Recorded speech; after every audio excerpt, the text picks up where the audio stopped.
Well, as our lawmakers debate the future of health care in America, right here in Western Massachusetts, one family is waging a health care battle of their own. They're fighting for coverage that they say is their daughter's only chance for survival. Fox 6 reporter Elizabeth Corden investigates.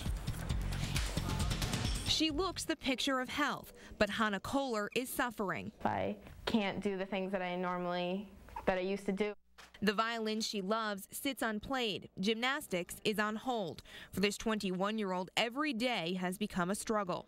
I just want to be a regular college student. Hannah has diffuse scleroderma, a rare autoimmune disease that started in her fingers and in the past 7 months has spread to her entire body. It's a disease that hardens the skin, and it can also affect the internal organs, the lungs, the heart, and the kidneys. I have hardening everywhere on my body, and I have some lung disease. If left untreated, it can be deadly. It's completely taken over her body, and if we don't get treatment soon, she may die.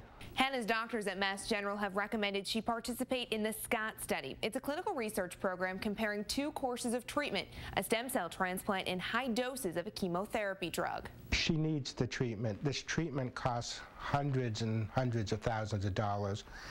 And obviously that's, we can't come up with that. Sticker shock turned into devastation. The Kohlers' insurance company, UniCare, will not cover the SCOT study. UniCare administers the Kohlers' plan for the Group Insurance Commission, which excludes coverage for clinical trials. So this is really research and not necessarily life-saving or even life-changing. It's research.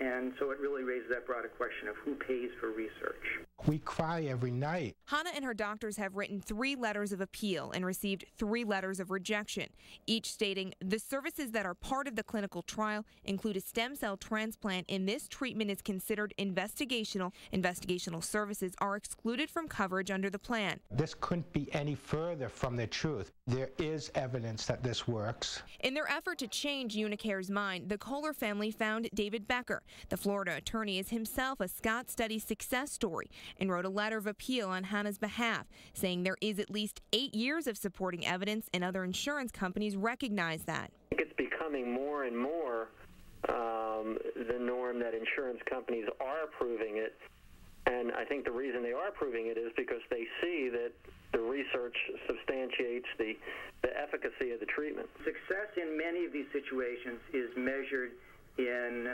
laboratory data and short-term evaluation of progress, not long-term survival.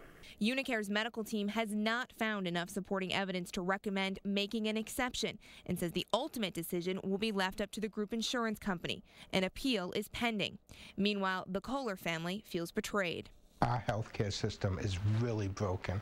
This isn't fair. How can you put a price tag on a human being? Hannah is left to wait, wasting time she says she doesn't have. Elizabeth Corden, Fox 6 News at 10. There's no guarantee when and if the Kohlers' appeal will be approved. In the meantime, they're looking into other options to raise the funds Hannah needs to take part in this study.